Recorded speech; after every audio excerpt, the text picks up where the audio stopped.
Hola, buenos días. Muy buenos días. ¿Sí me escuchan bien? Bueno, ante todo quiero dar las gracias a Rudolf, al equipo de AGER, por esta amable invitación. Anoche tuvimos una cena anterior al evento que fue muy interesante. Fue muy interesante porque para mí como colombiano fue un recordatorio de lo que ustedes están haciendo, que creo que es lo que uno debe hacer, versus Colombia, que hemos descuidado esa fortaleza institucional, esa calidad de trabajo y de cooperación que ha habido tradicionalmente entre el sector público y el sector privado. Y eso está teniendo consecuencias para el desarrollo, para el desempeño del sector eléctrico. Lo que quiero hacer hoy es compartir con ustedes algunas de esas experiencias y que retomemos una conversación sobre transición energética para llegar al tema de las renovables. Y en ese sentido, quiero que esta conversación se centre alrededor de 3 preguntas. La primera es, ¿cómo está el panorama general? Uno aquí en este sector es fácil perderse en el día a día, uno está preocupado por si salió o no la resolución como uno la necesitaba, que hay un bloqueo en un proyecto, que se está demorando alguna cosa, que la tasa de cambio se movió y se le olvida el panorama grande. Y el panorama grande es importante porque es el que le da piso a la política pública, el que le da sentido al diseño de las estrategias para incrementar los renovables. En segundo lugar, en términos concretos, ¿qué quiere decir la transición energética para un país como los países latinoamericanos? Hablamos mucho de los beneficios de la transición, hablamos de los renovables, pero hablamos poco de los esfuerzos y de lo que eso requiere. La idea es que miremos un poco esto. Y en tercer lugar, como la transición, por supuesto, requiere una expansión importante en materia de renovables, ¿cuáles son los mecanismos más importantes que tenemos para hacerlos? Entonces, comencemos con la primera pregunta. ¿Cómo está el panorama general de la transición?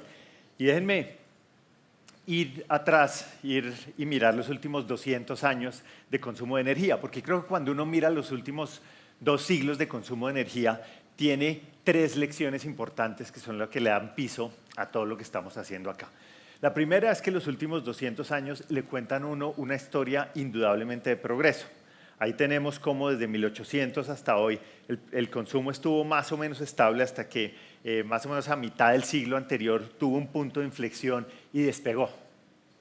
Y cuando uno mira cómo eran los indicadores sociales en aquel entonces, en 1800 más o menos el 90% de la población vivía en condiciones de pobreza extrema. Hoy en día es más o menos el 10% de la población que vive en condiciones de pobreza extrema. Y todo ese progreso que está relacionado con los indicadores sociales, esperanza de vida al nacer, mortalidad infantil, acceso a la educación, etcétera, etcétera, todos están directamente relacionados con el consumo de energía, porque el consumo de energía, de una u otra manera, ha hecho posible este progreso, este cambio. Entonces, la primera historia, claramente una de progreso. Hay una segunda historia que es central a la transición energética, que es de innovación. Esta es exactamente la misma gráfica de antes, pero la diferencia es que estamos mirando las participaciones de cada combustible en el consumo final de energía. Y cuando uno mira esto, se da cuenta que al principio dependíamos exclusivamente de la biomasa. Luego empezó a predominar el área gris, y el área gris es el carbón.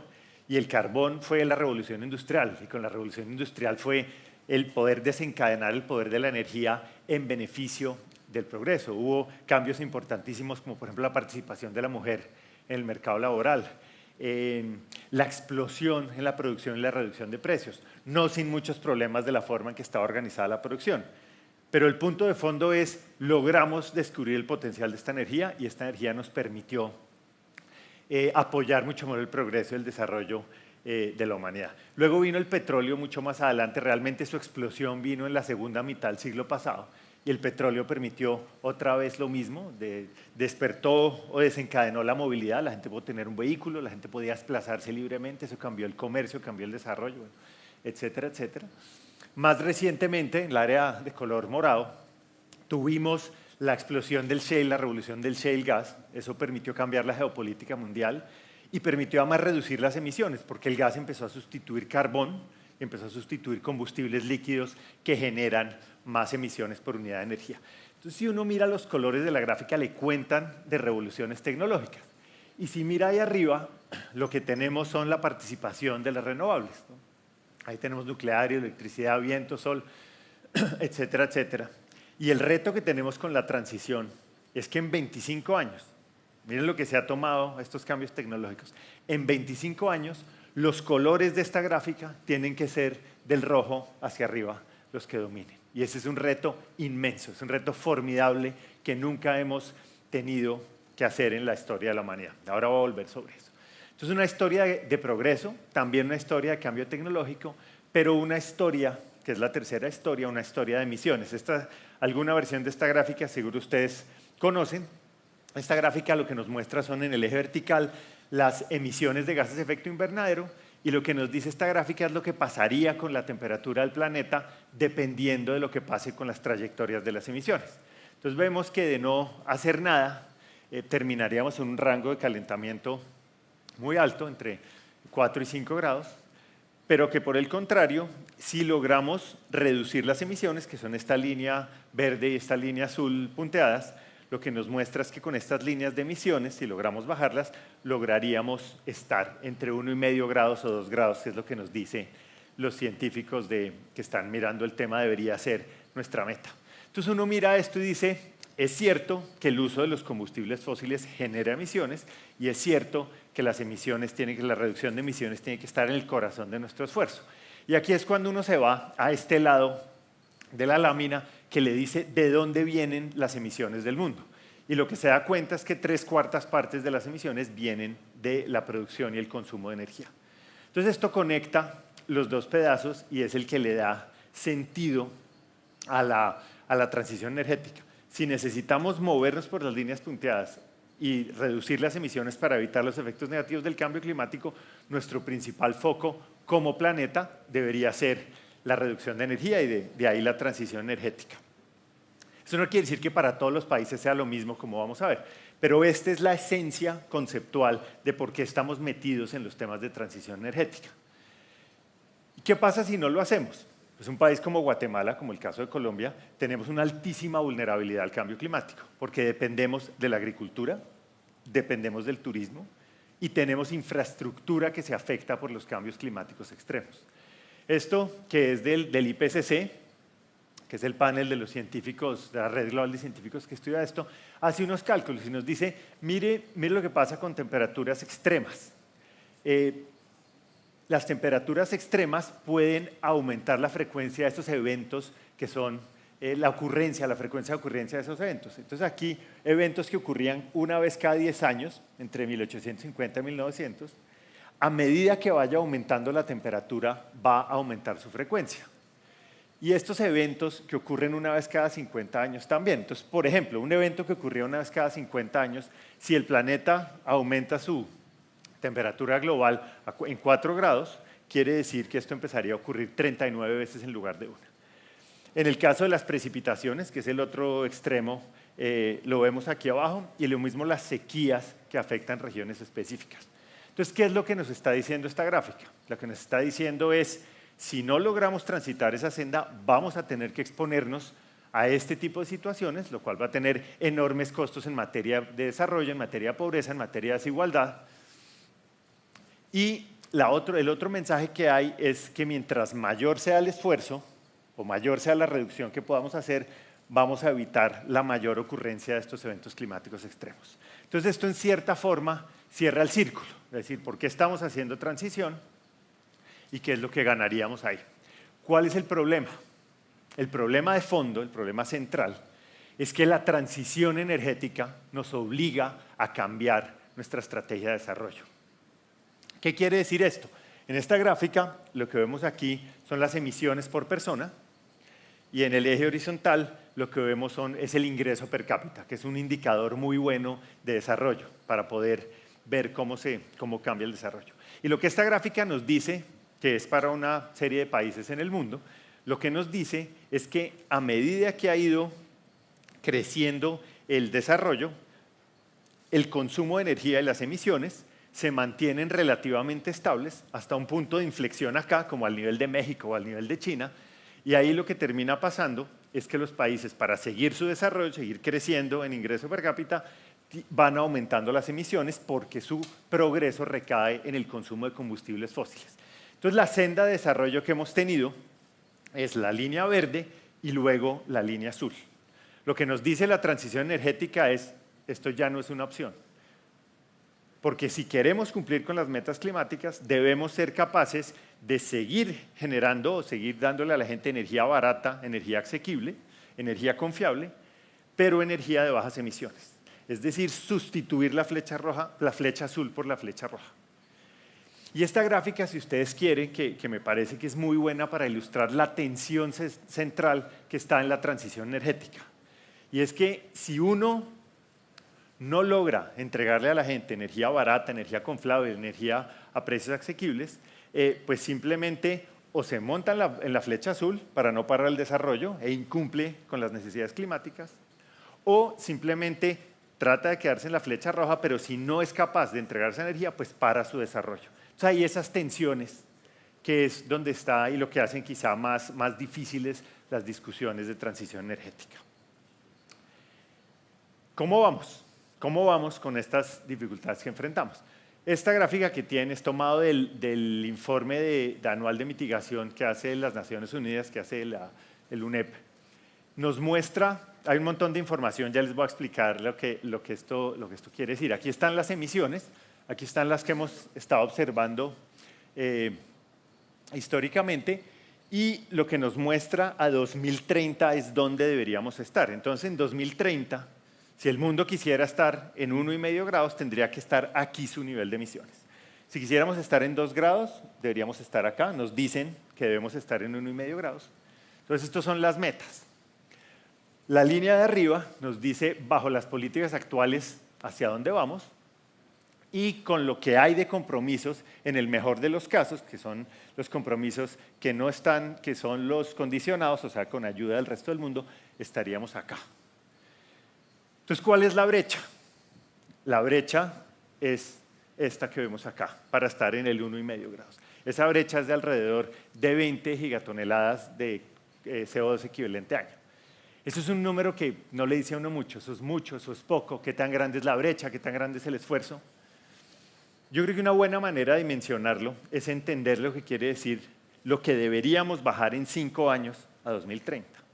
20 gigatoneladas de CO2 equivalente es más o menos las emisiones anuales que hacen China, Estados Unidos, la Unión Europea, India y Rusia. Es decir, tendríamos que el equivalente de llevarlos a ellos a cero prácticamente para lograr el punto donde deberíamos estar en 2030. Cuando uno lo ve así, dice, está muy difícil. Y tan es así que este mismo panel estima las probabilidades de llegar acá y las pone en 14%. Tenemos una tarea por hacer, una tarea que es difícil y una tarea en que se nos está cerrando la ventana de oportunidad. Entonces, todo esto le da, creo yo, una dosis de realismo a la discusión en la que estamos ahora. Hay una transición energética que toma tiempo, que nos ha permitido progresar, que se ha basado en un cambio tecnológico, en el que fundamentalmente es el mercado.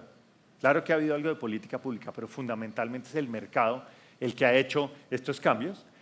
Y la situación actual nos implica hacer unos cambios muy agresivos en muy corto tiempo y donde el motor aquí es el sector público. ¿Y por qué razón el sector público? Porque el sector privado, en ausencia de políticas públicas, simplemente no va a hacer los cambios. ¿Por qué? Porque tenemos un sistema energético que nos funciona, que es confiable, que nos ayuda a reducir la pobreza, que lo manejamos bien logísticamente. Entonces es muy difícil hacer este cambio. Y ese es el tamaño del reto que implica esto para la humanidad. ¿Qué significa cuando uno pasa de lo global y lo empieza a aterrizar para nosotros? Este diagrama que se ve complicado, pero realmente no lo es, muestra los flujos de energía en América Latina y el Caribe, arrancando por la oferta y terminando a la derecha en el consumo. Y uno de esta gráfica puede sacar un par de conclusiones generales de lo que significa la transición energética para nosotros. Lo primero es que el petróleo es más o menos 30% de la energía primaria que tiene la región. Si tenemos gas es otro 30%, a ese 60% y le sumamos el carbón mineral es 65%. Es decir, 2/3 partes de los combustibles que usamos son fósiles. Entonces no importa que haya países como Guatemala, que la mayoría de generación viene de fuentes renovables, como Colombia, como Brasil, como otros países de la región, porque de todas maneras, a pesar de las bondades de esto, tenemos una dependencia fósil que es real. Y cuando uno se va al otro lado de la gráfica se da cuenta que estos fósiles fundamentalmente están en el transporte, que es el sector más difícil de descarbonizar si queremos cumplir los compromisos internacionales que ha estado haciendo la región. La industria tiene algo, pero tiene una canasta mucho más diversificada, y el resto de sectores igual. Hay un poco de fósiles con diferente grado en los otros sectores de consumo final, pero el corazón del tema aquí está en el transporte y algo en la industria de manera muy sistemática. Entonces nuestra matriz sí es predominantemente fósil. La segunda cosa que tiene la región es que nuestras emisiones son muy distintas a las del resto del mundo. Primero, la región como un todo contribuye alrededor de un 10% de las emisiones globales, toda América Latina y el Caribe, pero además de que emitimos menos, lo hacemos distinto. En la gráfica allá están lo que ustedes les mostré ahora, 3/4 partes de las emisiones vienen de energía. Para la región es 44%. Para la región, los que más pesan, ahí dejé los colores iguales, son los temas de uso del suelo de agricultura, que son para la región como un todo 46, es decir, un poco más alto que energía. Entonces esta región tiene que hacer una cosa diferente. Esta región, así haga la tarea con mucho juicio en energía, más de la mitad de sus emisiones están en otros sectores. Entonces no podemos perder de vista esto. La tercera cosa es que esta es una región que en general es muy vulnerable y no estamos muy preparados para el cambio climático. Esto es unos índices que calcula la Universidad de Notre Dame sobre qué tan vulnerable es uno y qué tan preparado está. Los puntos que están en la gráfica son los diferentes países del mundo, los puntos que están con colores son América Latina y el Caribe. Abajo está la vulnerabilidad, el eje vertical vulnerabilidad, como les decía, en el eje horizontal está la preparación. Si uno busca Guatemala, Guatemala es este punto amarillo que está acá. Y si uno busca Colombia, por comparación, es este punto que está, es uno de los puntos verdes que está por acá. Estamos bastante parecidos. ¿Y qué nos dice esta gráfica? Esta gráfica lo que nos dice es un poco paradójico, y es que los países más vulnerables son los menos preparados. Entonces tenemos una brecha ahí grande, nos interesa que se pueda hacer la mitigación, que todo el mundo cumpla. El problema es que eso no lo controlamos, somos vulnerables, pero podemos hacer poco. Guatemala, por ejemplo, tiene como el 0.1% de las emisiones a nivel global. Eso quiere decir que el 99.9% del problema de mitigación no está en manos de Guatemala. Lo que haga Guatemala, lo que haga Colombia, lo que hagan muchos de nuestros países no va a determinar lo que pasa en esto. Eso no quiere decir que no tengamos una responsabilidad. Lo que quiere decir es que no está en nuestras manos, como sí lo están los temas de adaptación, que es poder manejar las consecuencias que vengan acá. Entonces, tenemos una matriz marcadamente fósil, tenemos unas emisiones diferentes, tenemos una vulnerabilidad y estamos todavía colgados en materia de preparación. Y tenemos también, este no es el caso de Guatemala, es más el caso de Colombia, tenemos una dependencia fiscal muy grande de los fósiles. Aquí una de las cosas que han hecho en el sector energético, y creo que es de mirar por el resto de la región, es que ustedes tienden a tener unos precios de los energéticos que son de mercado. Y lo que los países se gastan en subsidios fósiles es increíble y es una carga, un lastre muy grande en términos de desarrollo e inversión pública. Pero esta gráfica lo que muestra es que para la región como un todo, dependiendo si los precios son bajos o altos, ahí tenemos precios de 2007 que fueron un poco mejores, precios de 2017 un poco más bajos, pero estamos hablando que cerca del 8%, 7% del PIB de la región puede depender o estaría representado a eso equivalen los ingresos fiscales. Y cuando uno mira las reservas que tiene de gas, carbón y petróleo y las valora a precios de mercado, se da cuenta que uno, por ejemplo, en términos de recaudo, sería, con lo que tiene en reservas, sería 1.3 veces el recaudo, o sea, 1.3 años de recaudo serían esas reservas, o si mete Venezuela, que tiene las mayores reservas del mundo, 21 años de recaudo. En gasto también la posibilidad de gastar en temas de inversión pública es muy, muy alta y frente a la deuda también posibilidades de pagar. Entonces es muy difícil decirle a un país, a una región que tiene esta dependencia, decirle usted se tiene que salir muy rápidamente sin que uno sea capaz de construir un plan creíble para esto. Y por supuesto, eso sí, no es sino caminar por cualquier ciudad latinoamericana, por el campo de cualquier ciudad latinoamericana, las brechas sociales son enormes. En términos de pobreza hay muchos indicadores posibles, pero utilizando una línea de pobreza del Banco Mundial. Tenemos más o menos 160 millones de pobreza en condiciones de pobreza en América Latina y el Caribe. Más de la mitad de la población y más de la mitad de la población vive en países que están entre los 10 países más desiguales del mundo. En esto Colombia y Brasil son especialmente desiguales, pero no son los únicos. Latinoamérica tiene un problema muy grande. ¿Y esto qué quiere decir? Pues necesidades y brechas sociales, necesidades de inversión social, dificultades de subir precios de los energéticos, etcétera, etcétera. En este panorama de la región, que tiene estas características que les acabo de mencionar, quisiera mostrarles unos elementos del caso colombiano. Y esta tabla que estoy poniendo aquí es para que vean que si bien son países diferentes, Colombia y Guatemala, hay elementos que son relevantes. En términos de tamaño de la economía, pues Colombia es más grande. Colombia es un país de 50 millones de habitantes contra 19 millones más o menos de Guatemala. La economía es más grande, pero tenemos brechas sociales muy grandes, comparables, ustedes un poco menos desiguales, ustedes con una tasa de pobreza un poco más alta.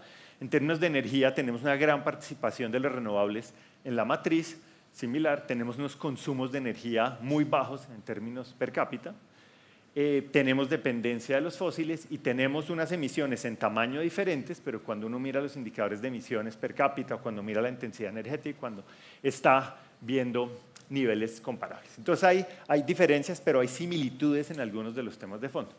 ¿Y qué implica la transición energética para nosotros? Si queremos cumplir esas metas de descarbonización y si queremos hacerlo a mínimo costo, que fue lo que hicimos, el cálculo que hicimos en el centro, ¿cómo podemos cumplir esas metas de carbono neutralidad 2050 a mínimo costo, garantizando que se atienda a la demanda? Y eso les voy a mostrar 3 láminas que nos dicen la naturaleza del esfuerzo. Bueno, la primera es la meta de emisiones. Esas son la línea sólida, es las emisiones históricas de Colombia. Esta es la meta que tenemos a 2030, que es bajar 51% frente a lo que hubiera sido cuando nos pusimos la meta o creímos que iban a ser las emisiones cuando nos pusimos la meta. Y otro punto de llegada que es carbono neutralidad en 2050. Entonces, si queremos cumplir estas metas a mínimo costo, ¿qué hay que hacer? Lo primero es repartir los esfuerzos. ¿Cómo se repartirían los esfuerzos en el caso colombiano? En el caso colombiano, lo óptimo desde el punto de vista económico de minimizar costos para cumplir es estas barras. Ahí ustedes ven en las barras, los colores son los sectores, abajo están los años, que son los puntos de corte, y esta gráfica le dice a uno 3 cosas, básicamente. La primera es que el mayor esfuerzo está en el transporte. El transporte es responsable de casi la mitad de las emisiones, en el caso nuestro. En Guatemala es algo similar, y tiene que rápidamente descarbonizarse, hacer un esfuerzo muy, muy grande de bajar a la mitad a 2035 y luego prácticamente llegar a 0 al final del periodo. Pero uno ve esto y uno sale a la calle y uno ve los buses viejos y uno ve las calidades del parque automotriz y se da cuenta que realmente es un esfuerzo muy, muy grande. Además, porque en muchos de nuestros países la estructura de propiedad hay pequeños transportadores que no tienen capacidad de inversión, capacidad de sustitución de vehículos. Las políticas han sido mezcladas en lograr esa sustitución de vehículos. Entonces, es un esfuerzo enorme. Segunda cosa que nos dice esta gráfica, el área gris. El área gris es la generación. Y lo que nos dice esto es que a 2030 deberíamos estar con un sector de generación prácticamente en 0 emisiones. ¿Y por qué? Porque este sector es el que le va a proveer la energía al resto de la economía que se va a electrificar, y si la energía no es de bajas emisiones, pues no hacemos la tarea, si queremos cumplir a mínimo costo. Y el tercer mensaje es la línea azul clara, que es la industria, y la industria es el sector más difícil de descarbonizar, porque las tecnologías para muchos sectores no están disponibles todavía a costos que sean comercialmente competitivos. Entonces, lo que hace, como estos son unos modelos de optimización, el modelo reduce emisiones en sectores donde es más barato y deja la industria para el final, donde tenemos mucho mayor desarrollo. Entonces, 3 lecciones. El transporte, el que más esfuerzo tiene que hacer; la generación, la que se tiene que descarbonizar más rápido; y la industria, el más difícil. ¿Cómo es la matriz energética que le permite a uno, de nuevo, esto es lo que tendríamos que hacer si queremos descarbonizarnos a mínimo costo, no es lo que va a ocurrir, es lo que deberíamos hacer? Aquí 3 mensajes también de esta gráfica.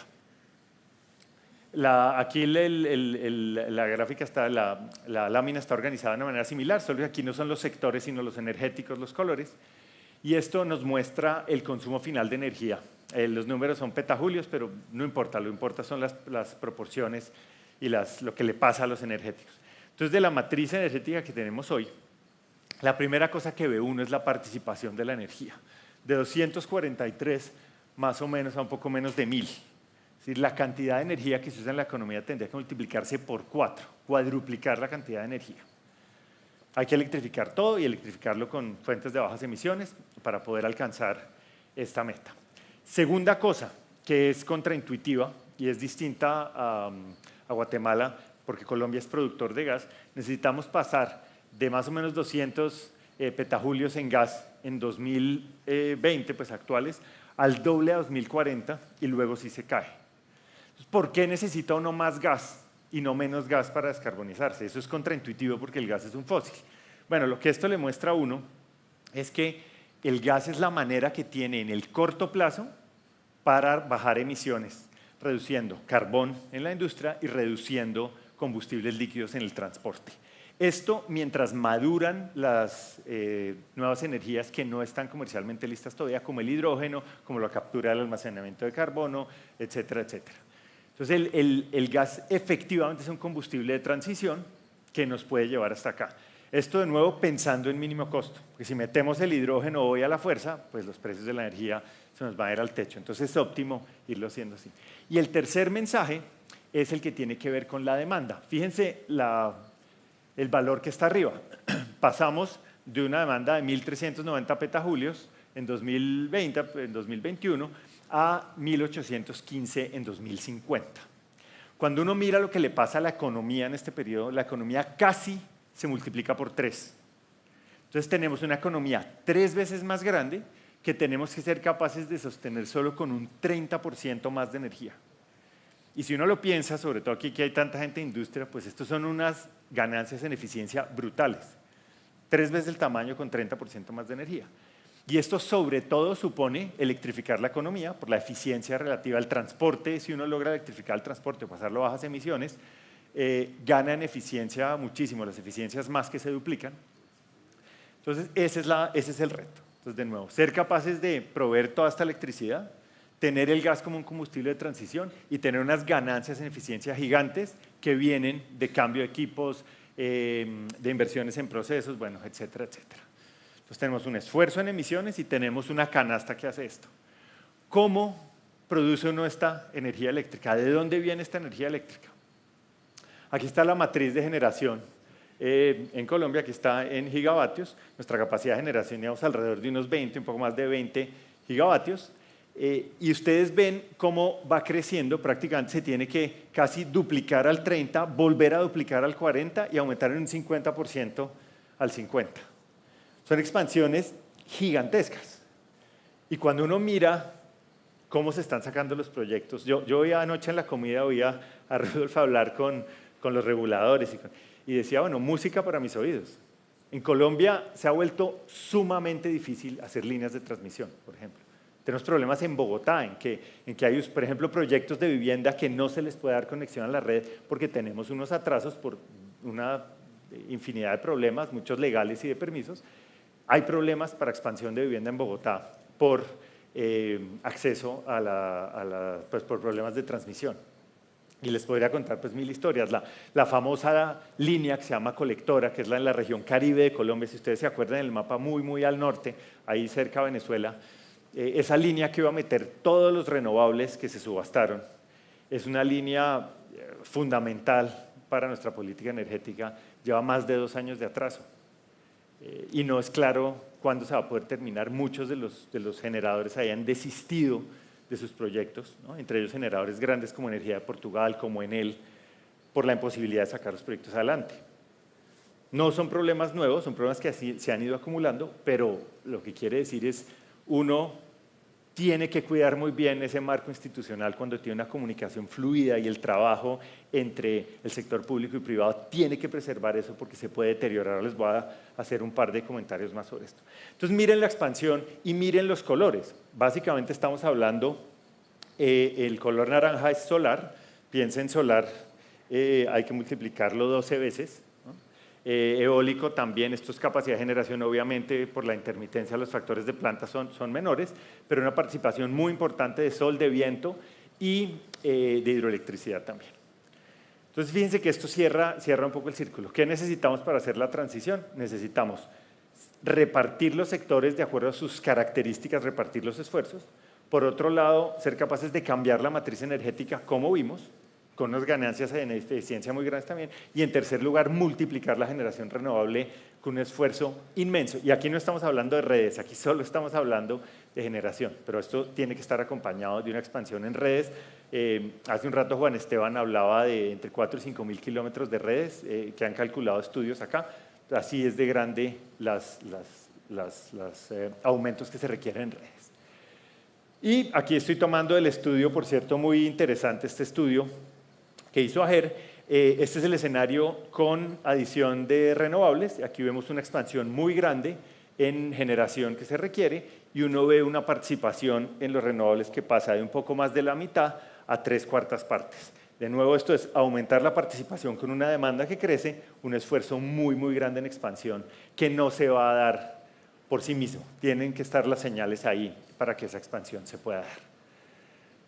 Bueno, muy bien. Entonces, déjenme redondear para ir entrando como en la parte final de mi presentación. Fíjense que arrancamos desde el punto de vista de ver la foto grande y de entender que la transición energética estamos metidos en esto porque nos ayuda a defendernos de algo que nos interesa. Así seamos pequeños en Latinoamérica, nos interesa porque somos muy vulnerables. Pero va a ser un reto muy grande porque hay tensiones sociales y económicas muy fuertes alrededor de la transición que no son fáciles de resolver. Nosotros tenemos unas características que nos hacen diferentes y tenemos que asegurar que podamos tener un camino a nuestra medida. Y lograr hacer la transición en países como los nuestros supone unos esfuerzos muy grandes en que Colombia nos da una idea. Colombia no es igual a los demás países, pero tiene características parecidas y nos da una idea del tamaño del esfuerzo. Entonces, si esto lo queremos hacer realidad, ¿cómo podemos hacerlo? Entonces, lo primero es, yo siempre creo cuando yo estaba en el regulador o cuando estaba en el ministerio haciendo política o trabajando en el planeador, siempre trataba de ponerme en los zapatos de los inversionistas. Porque uno creo que es la mejor manera de poder entender qué tiene que hacer uno para que algo funcione. Y esto lo que tenemos aquí son diferentes tecnologías. Aquí abajo puse dos no renovables, simplemente comparación gas y carbón, gas ciclo combinado de carbón. Y el resto son energías renovables. Aquí están los LECOEs, que para los que no están familiarizados con el concepto del LECOE, quiere decir el costo nivelado de energía, que es el precio de la energía que tendría que ponerle la energía para que se garantice que en valor presente neto los costos y los ingresos sean iguales. Esa es la definición. Es el precio que da ese equilibrio en valor presente neto entre costos e ingresos. O sea, ahí ven los LECOEs por megavatio hora. Estos son pues, de fuentes de las más recientes que hay, la SAR, IRENA, Enrel, que tiene muy buenos modelos. Aquí está el CAPEX por kilovatio hora. Entonces, fíjense que, por ejemplo, en el caso solar, el CAPEX que se requiere es, digamos, alrededor de $1 millón por megavatio. Y ahí ustedes pueden mirar el resto de tecnología, que son inversiones muy significativas. Tiempo de construcción. Bueno, el tiempo constructivo en que uno se tarda para poder empezar a ver el flujo positivo de ingresos se mide en años. En algunos casos un par de años, en otros casos pueden ser mucho más largos que un periodo presidencial, que es típicamente 4 años en nuestros países. Y son proyectos de largo plazo.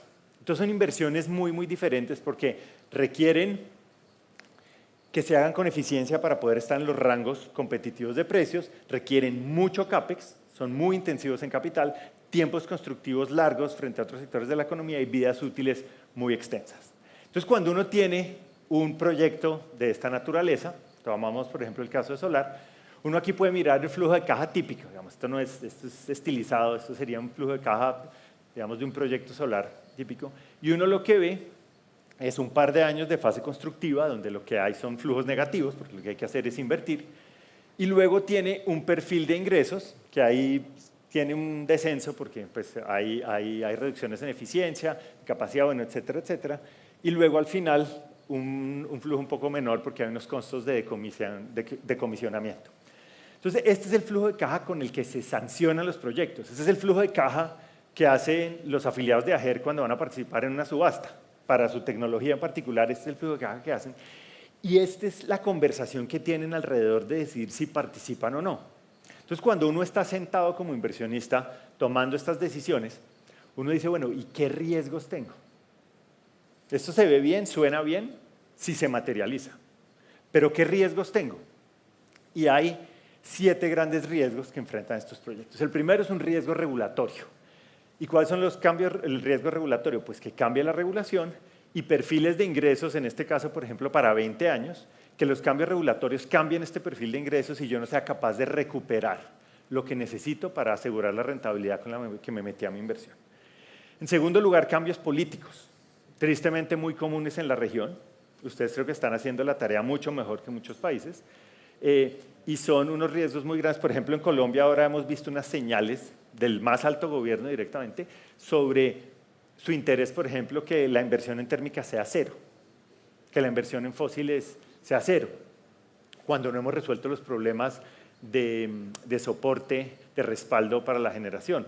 Hemos visto en otros países de la región simplemente hay confiscación de proyectos. Entonces, esto es un riesgo real que hay en muchos de los países. Riesgo cambiario también es así. Estos son muchos de los inversionistas de afuera invierten o piensan, funcionan en dólares, pero si los flujos del proyecto están en moneda local, pues ahí hay un riesgo cambiario que manejar. Temas financieros es a qué tasas puedo acceder. Juan Esteban habló ahora de niveles de tasa, pero ¿cuáles son las tasas? Y cómo puedo manejar esos costos de capital. En términos de infraestructura, que se está volviendo quizá el principal dolor de cabeza en la región, es ¿voy a tener las conexiones a red o no las voy a tener para conectar un proyecto? Porque si esto no está, el flujo no va a ocurrir. Operacional y técnico, simplemente ineficiencias asociadas a las capacidades de la gente o de los equipos, y si uno logra tener esto, y los sociales y ambientales que también son muy comunes en la región, que son los temas de relaciones con las comunidades vecinas o las comunidades presentes en el área de operación, si hay esos temas de confianza, ¿no? Entonces, fíjense que hay 7 cosas, por lo menos 7 grandes riesgos, que son los que está mirando el inversionista, son los que tienen que entrar en el diseño de la política pública, en el diseño de la regulación, si uno quiere tener unas metas de expansión de inversión y si quiere asegurar la plena atención de la demanda. Hay muchos mecanismos. Uno tiene feed-in tariffs, uno tiene créditos fiscales, como tiene en Estados Unidos ahora con el Green New Deal, que le pagan a uno una plata por kilogramo de hidrógeno generado. Hay muchas formas de hacerlo, pero las subastas yo creo que son el mecanismo quizá que más se está utilizando porque tiene unas enormes ventajas. Y hay por lo menos 4 grandes ventajas que lo deberían uno, a la hora de pensar en diferentes mecanismos, entender que las subastas ofrecen muchas ventajas. El primero es flexibilidad, y la flexibilidad es que las subastas le permiten a uno mirar en qué país estoy, cuáles son las condiciones particulares, y adecuar no solo las condiciones del mercado local, las condiciones económicas, sino los objetivos de política se pueden meter en el diseño de las subastas. El segundo elemento, que es un gran problema con todas las políticas públicas de apoyo, es encontrar los precios reales. ¿Cómo hace uno para poner un precio de soporte que no sea demasiado alto, que después termine volviéndose un costo fiscal insostenible? Entonces aquí se soluciona esa asimetría de información que hay entre los proyectos y entre los proyectos y el gobierno, pues, o el subastador, en que a través de este mecanismo y a través de las rondas de subasta o a través de cuando se mandan las ofertas, uno puede saber cuál es el precio de mercado vigente para lo que quiere hacer. Entonces puede descubrir los precios reales, y normalmente son procesos transparentes que ayudan a reducir distorsiones y que facilitan después la solución de controversias, porque queda muy claro qué fue lo que se hizo, cómo, quién ganó, por qué y cuáles son las obligaciones de las partes. En tercer lugar, que es quizá lo más importante en términos de flujo, es que hay certidumbres de precios y cantidades. Esto es fundamental para que los inversionistas puedan entrar en proyectos de tan largo plazo, saber con qué cantidades efectivamente van a poder vender, sobre cuáles van a recibir ingresos y cuáles van a ser los precios. Esto se pueden poner, por supuesto, fórmulas de ajuste en el tiempo, porque por si caen mucho los costos de las tecnologías, pero esto da una certidumbre que es muy, muy importante. Y finalmente, normalmente dan esa claridad que les decía a los compromisos que asumen las partes y da una estabilidad regulatoria que ayuda a mantener o ayuda a evitar disputas. Ahora, no todo es color de rosa con las subastas. Las subastas también tienen problemas. ¿Y cuáles son como los dos problemas que pueden tener las subastas principales. El primero es la concentración, y es que dependiendo de cómo se diseña la subasta, puede ser difícil que jugadores más pequeños entren. Y eso cuando un país tiene metas, por ejemplo, de comunidades energéticas o metas de desarrollo local, es más difícil lograrse con las subastas. Y el otro, además de concentrar los grandes, es que muchas veces los participantes, por la presión de la competencia, hacen unas ofertas irreales y después o no pueden cumplir con los proyectos, no pueden entregar a tiempo, o simplemente tienen unos ingresos que no les permiten tener lo que necesitaban inicialmente. Y esto a la demanda le puede parecer bien, porque pueden decir, bueno, ese es problema de ellos, ¿para qué se metieron? Pero si los generadores en general, no proyectos particulares, tienen un problema, el sistema tiene un problema. Entonces hay que hacer muy bien ese diseño. Entonces, ahí están las razones.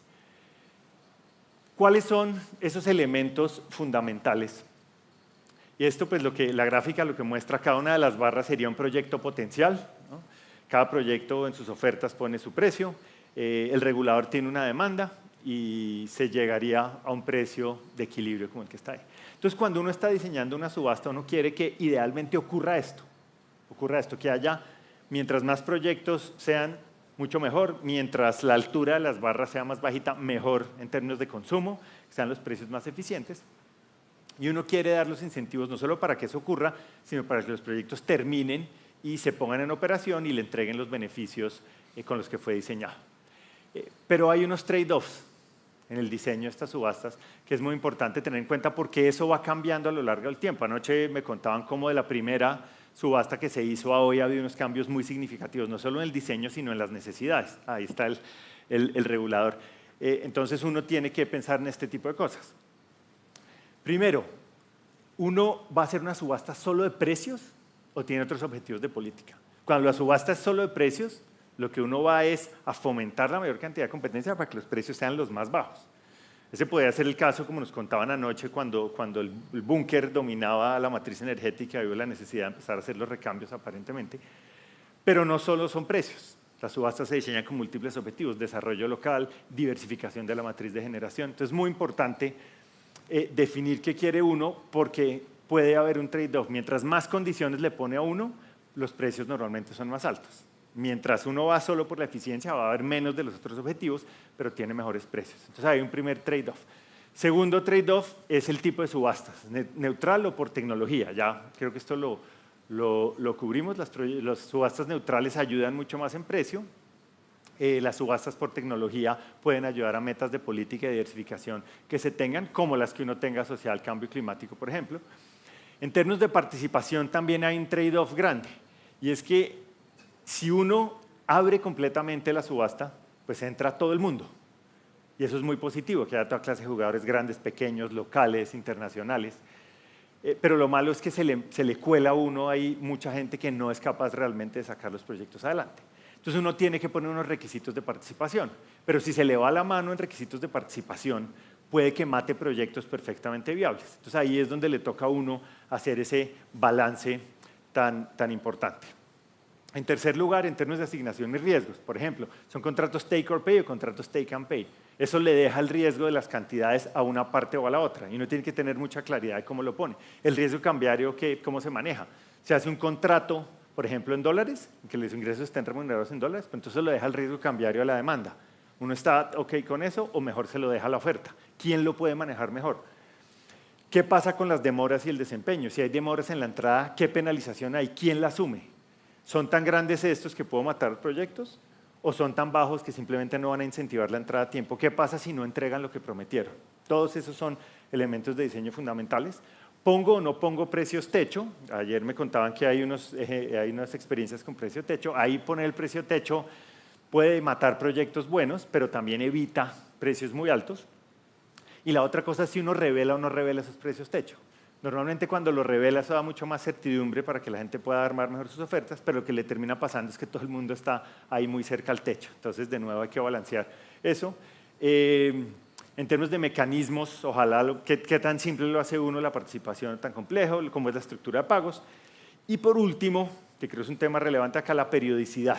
Hago una sola subasta, y luego espero que pase el tiempo y haga otra, o armo de entrada un cronograma de subastas y las hago sistemáticas para que la gente pueda irse preparando. Esto normalmente lleva a mejores costos, a mejor cumplimiento de los objetivos, porque el mercado sabe que va a haber oportunidades recurrentes de hacer expansiones. Entonces ahí tienen unos elementos de diseño fundamentales. ¿Qué nos han traído las subastas? Obviamente no todos los renovables se han expandido a punta de subastas, pero ha sido una fuerza muy importante competitiva del desarrollo de los renovables, y esa presión competitiva y esa experiencia en el montaje y el despliegue de renovables ha permitido unas reducciones en costos que eran impensables hace 10 o 15 años. Miren Solar. Solar era 4, estos son los costos, las barras son las tecnologías, el ancho de la barra es entre el percentil 95 y el percentil 5, o sea, ese es el rango del 90% de los precios observados, y esta barra gris es los costos de las tecnologías fósiles. Estos son datos de Irena, que sacó hace una semana en su informe de costos, y miren cómo Solar, por ejemplo, pasó de ser 4 veces más caro en 2010 que los fósiles a 0 y 50%, 56% más barato. O sea, las reducciones de costos han sido brutales. Ya el argumento de que es más caro no siempre vuela. Lo mismo, bueno, ustedes ven ahí las diferentes tecnologías que en general están casi todas ya a la par para competir mano a mano y por mérito con los fósiles. Cierro con un par de experiencias de Colombia. Colombia tuvimos una subasta en febrero del 19, fue la primera subasta específica de renovables que hicimos. Nosotros tenemos unas subastas para ampliar el sistema, se llaman subastas de cargo, en que subastamos energía firme para atender la demanda de energía firme en el futuro. Y así se ha ido expandiendo el sistema desde el principio de este siglo. Pero no habíamos hecho subastas de renovables. Entonces aquí están las características de la subasta. Fue una subasta neutral en tecnología, fue una subasta de proyectos que tenían que ser de 10 megas o más, ese era el límite de los proyectos. No se le daban franjas horarias a los participantes, lo cual dificultaba que pudieran adecuar el perfil de su generación con la demanda. Hacer ese cruce estaba difícil. Los requisitos de calificación fueron muy complejos, se inventaron una tabla con puntos que dependía de la resiliencia, dependía de la concentración, dependía de la capacidad de dar seguridad regional y dependía de la complementariedad con las fuentes hidro. Entonces, pues se imaginarán uno armando un proyecto y tratando de cuadrar esas cosas, sabiendo que tiene 100 puntos ahí para calificar o no. Eso fue muy difícil. Unas garantías de seriedad eran unos montos por kilovatio altos. Bueno, la meta demanda era 1.2 teras al año. La participación de la demanda era completamente voluntaria, no había mecanismos suplementarios si no se cerraba se atendía completamente la demanda. Los ganadores había un algoritmo que tenía el subastador que era complejo para la selección de los ganadores, y era take and pay, entonces el riesgo quedaba sobre la oferta. ¿Qué pasó? Que no se adjudicó. Cuando uno también puede errar con las mejores intenciones. Ahora, estábamos descubriendo, yo creo que estos procesos de subasta, imagino el regulador estará de acuerdo, es un proceso de descubrimiento de qué va funcionando para el país de uno y para el mercado. Pero lo cierto es que aquí fracasamos, después de todo el esfuerzo que hizo, fracasamos. Unos meses después, como 6 meses después, se hizo una segunda subasta. Y esta segunda subasta corrigió, o trató de corregir, y con éxito, trató de corregir lo que se hizo. Entonces, aquí se hizo exclusivo para renovables, fue la subasta. El tamaño de los proyectos se redujo para fomentar mayor participación, se hicieron franjas horarias para que los generadores pudieran acoplarse mejor, se simplificaron los criterios de calificación, los montos de la garantía se bajaron como al 10% para tener un monto significativo, pero realmente no que fuera impedimento para tantos proyectos. Hubo confianza en el diseño, entonces casi que se cuadruplicó la cantidad de energía que se subastó, pensando además en las metas de generación. Se hizo una obligatoriedad de compra, se puso una obligatoriedad de compra en la demanda, 10% obligatorio para los distribuidores, un mecanismo suplementario si no se copaba toda la demanda, y se simplificaron casi a unos temas de concentración, que nadie quedara con más del 40%. Y los contratos se volvieron take or pay, es decir, el riesgo de cantidades se le pasó a la demanda. ¿Qué pasó? Que se adjudicó. ¿Y cómo se adjudicó? Aquí ustedes ven para solar y eólico, que fue lo que se adjudicó. Aquí están los costos, los resultados de las subastas entre 2010 y 2020. Esta de Colombia se adjudicó a un poquito más de $28 por megavatio. unos precios muy buenos, todavía con los rangos de hoy muy buenos, muy buenos precios, y lo mismo en eólico. Ahora yo digo satisfactorios en precio. ¿Por qué satisfactorios en precio? Porque los proyectos no han podido entrar. O sea, logramos asignar, logramos entregar, nos pusimos muy contentos, como dice esta cita, esto es de un reporte que hizo IRENA sobre las subastas en Colombia, en que íbamos a multiplicar 12 veces la participación de renovables, pero lo que pasó es que nos enredamos en los riesgos de comunidades y en los riesgos de transmisión de conexión a red. Esos dos riesgos. Y también hubo un cambio en el gobierno que ha dado unas señales muy difíciles de no ser muy amigo de la inversión y de querer que las fuerzas de mercado y la eficiencia no dominen las decisiones regulatorias. Hicimos en febrero de este año una subasta de las normales de cargo, simplemente para que ustedes vean nuestra energía firme, la que tenemos, nuestra energía que tiene firmeza hoy son como 248 gigavatios hora día, la demanda hoy es por ahí 235, y para el 2028 se espera una demanda de 265 según el planeador. Entonces, si uno mira dejando un margen de reserva, necesitábamos por lo menos 20 gigavatios hora día de energía firme, que tuviera firmeza. ¿Qué logró la subasta? De los 20 que se necesitaban, logró 965 de solar, obviamente pues con una capacidad efectiva neta de 4.500 megavatios, pero solo una energía firme de casi 10 gigavatios hora día.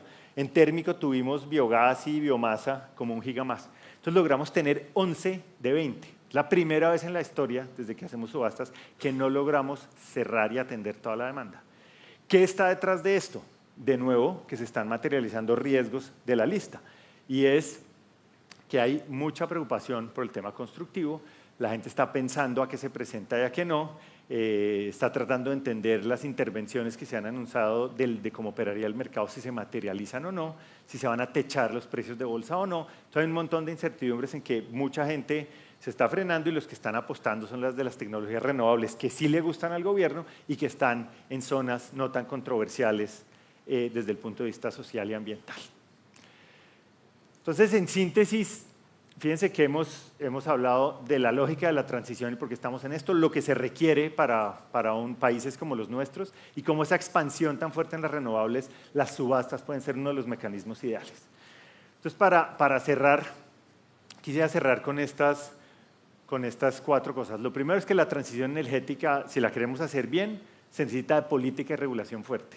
Esto el sector privado solo no va, si las señales no están y si no hay un buen mecanismo de trabajo, de interacción, va a ser muy difícil que se haga una transición energética. Eso ustedes hoy lo tienen, pero tienen que cuidarlo porque eso se puede deteriorar muy rápidamente como lo hemos visto en Colombia y eso solo va en contra de lo que quiere todo el mundo, que es esa energía limpia, barata, confiable. En segundo lugar, la expansión de renovables es muy importante para muchos objetivos de política, para soberanía y seguridad energética, para seguridad del abastecimiento, para participación de renovables y pues, para metas climáticas, para precios, ya con los niveles que estamos viendo hoy. Entonces hay que tener en cuenta que esto se vuelve una herramienta, un pilar fundamental del desarrollo energético y social. Las subastas, si bien no son perfectas, son un mecanismo ideal porque combina los temas de flexibilidad y eficiencia que uno quiere, pero hay que diseñarlas bien para no tener algunos de los problemas que hemos visto se han presentado en países como Colombia. Y eso requiere diseñarlas a la medida, estar seguros de mandar las señales a tiempo. Esto es muy importante, que las decisiones de inversión y la construcción toma tiempo. Entonces, si uno quiere los frutos, tiene que tratar de sembrar temprano y recoger experiencias regionales relevantes. Pues en Brasil hay un montón de experiencia, en Chile hay, en Colombia hay, en Uruguay hay.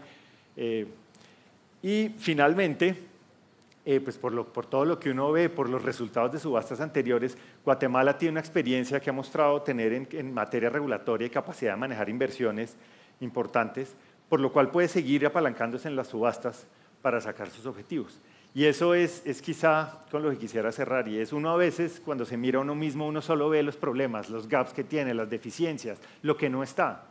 Pero cuando uno mira en el contexto regional, se da cuenta que aquí hay un montón de cosas que ustedes están haciendo bien. La regulación no será perfecta, la política energética no será perfecta, pero los resultados van mostrando que tiene el potencial, que es posible y que tienen la atención de los inversionistas.